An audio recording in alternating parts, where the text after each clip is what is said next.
ఈ రోజు నేను మళ్ళీ 36 గెలుచుకుంటాను చెప్పిండు.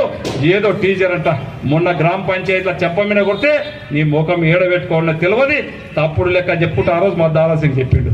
దమ్ముంటే నీవురా, నీవెంతమందిని గెలిపించినవో నేను సవాల్ విసురుతున్నా, సవాల్కు సిద్ధంగా అని చెప్పి దారాసింగ్ గారు చెప్తే ఇప్పటి వరకు నీకు దాని మీద మాట్లాడానికి దమ్ము లేదు. కానీ ఆడ టీచర్ మీద సీన్ అంటున్నావు, 2 కల్పించి ఒకటే చూపిస్తాం.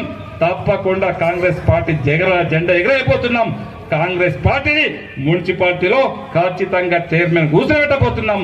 ఇది అక్షరాల సత్యం అనే విషయాన్ని మీ అందరి ద్వారా తెలియజేసుకుంటూ, ముఖ్యంగా ఇంకొకటి మోసం చేసే వ్యక్తిని నేను గాను. నేను ఒక 30 సంవత్సరాల నుంచి నేను రాజకీయంలో ఉన్నా. నేను ఒక జెడ్పీటీసీగా ఉన్నా, ఒక డీసీసీబీ చైర్మన్గా ఉన్నా, 2 సంవత్సరాల నుంచి ఎమ్మెల్యే చేస్తున్నా. నేను దీనే కూడా సిద్ధం. నేను ఒక జెడ్పీటీసీ చేసిన, ఒక తెల్ల పేపర్ లాగా ఒక మచ్చ లేకుండా పనిచేసిన, ఒక ఉమ్మడి రంగారెడ్డి జిల్లాలో ఒక డీసీసీబీ చైర్మన్ చేసిన. నీలాగా నేను ఓడిపడలే. నీలాగా నేను ఎవడో ఇస్తే ఎవంతనో నేను చెప్తాడు, నీ దగ్గర విశ్వేశ్వరరెడ్డి చెప్తాడు నా తన జీతం ఉండే, నా తన జీతం ఉండి నేను పెట్టినటువంటి భిక్ష అని చెప్పి నీకు ఒకటి భిక్ష ఇచ్చాడు. కానీ నాకు నేను సర్వీస్ చేసిన, 30 సంవత్సరంలో రాజకీయ సర్వీస్ చేసిన. నాకు ఓని మోసం చేయడానికి రాదు, ఓని ఇచ్చేసుకునికి రాదు. ఒక తరపు నుంచి నీవు ఒకళ్ళతో ఇచ్చుకోకు బాల్ బచ్పన్. మరొకసారి చెప్తా ఉన్నాను వేదిక ద్వారా, బాల్ బచ్పన్ మాటలు మాట్లాడకు. నాకు ఒక తరపు నుంచి నీవు ఒకళ్ళతో ఉంచుకోకు. ఎవరికి ఏం చేసిందో వాళ్ళు మాట్లాడితే నేను వారికి సమాధానం చెప్తా. అనవసరంగా లేని మా కుటుంబంలో చిచ్చు పెట్టే ప్రయత్నం చేయకు. డీలాగా నేను బాల్ బచ్చన్ మాటలు మాట్లాడితే చాలా ఉంటాయి.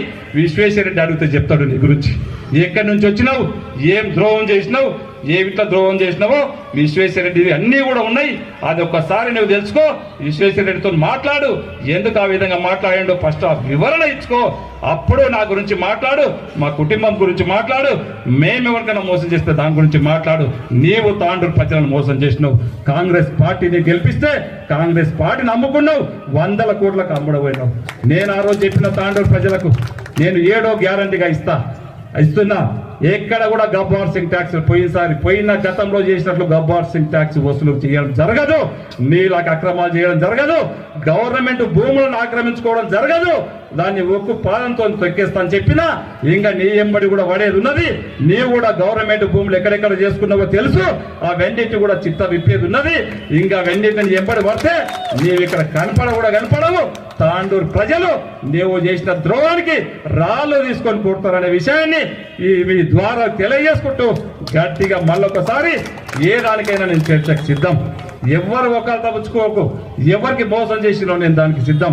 నేను తాండూరులో ఈరోజు ఒక ఎమ్మెల్యేగా లేను. 25 సంవత్సరాల నుంచి వ్యాపార పరంగా కూడా ఏ దానికైనా సిద్ధం.